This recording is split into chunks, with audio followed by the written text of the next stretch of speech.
Hello everyone, welcome to our podcast. This will be our last episode of our entire podcast series. Currently, we uploaded 4 different topics of videos based on the different struggles domestic helpers face in Hong Kong. In this video, we will be finally summarizing and reflecting everything we've done so far. Okay, so I think the biggest thing that I learned from making this podcast with my CP group members was the fact that there was a lot of underlying struggles of being a domestic helper that I never really previously noticed. For example, in our last video, the 4th episode about their rights, I never really knew of the things such as being locked out of your employer's home because they don't trust you with a key, or just not being given adequate space to sleep, even though that should be a fundamental basic human right. I think that was a really big shock factor for me, and that's one of the biggest things I learned from interacting and interviewing different people from the domestic worker community.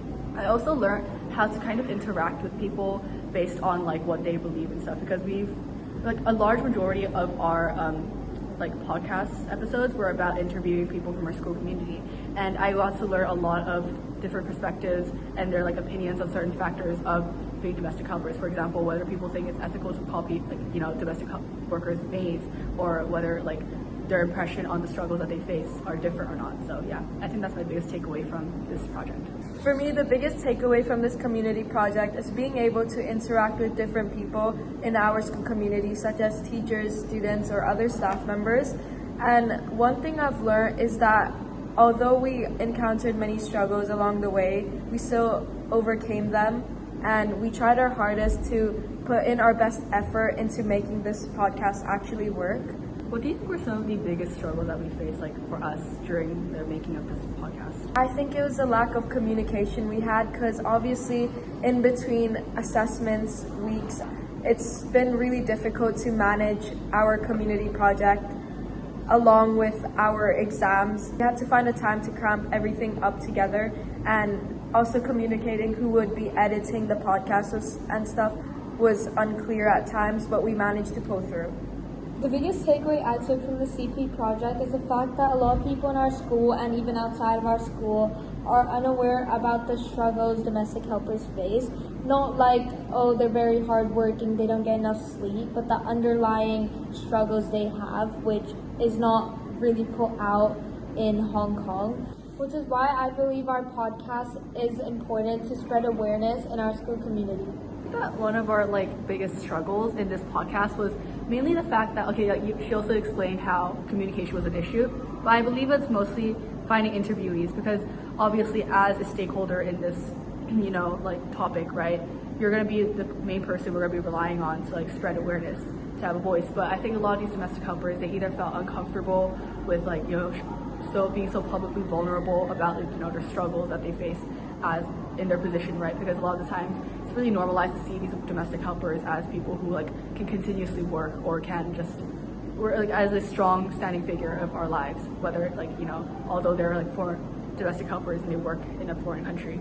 I think that ultimately that's also something that our community should also be trying to change a little bit, so that we have more leeway for these helpers to be a bit more open about their struggles and to speak out a little bit more. I think that's what truly motivated us, about knowing how not many people are aware of the struggles that these hardworking domestic helpers face.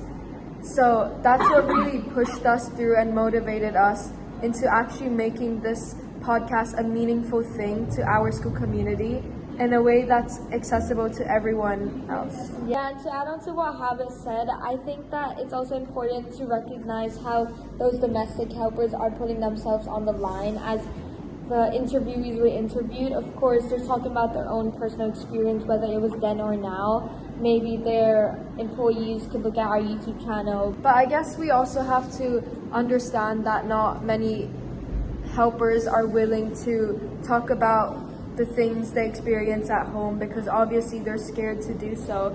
So we should definitely respect their privacy and choice, whether they want to be interviewed or not. But I'm really grateful for all the interviewees that we were able to get that shared their meaningful experiences that helped us make this podcast more meaningful. I think that it's really important to point out that obviously we covered a lot of heavy topics in this video. For example, work rights and homesickness, things like that.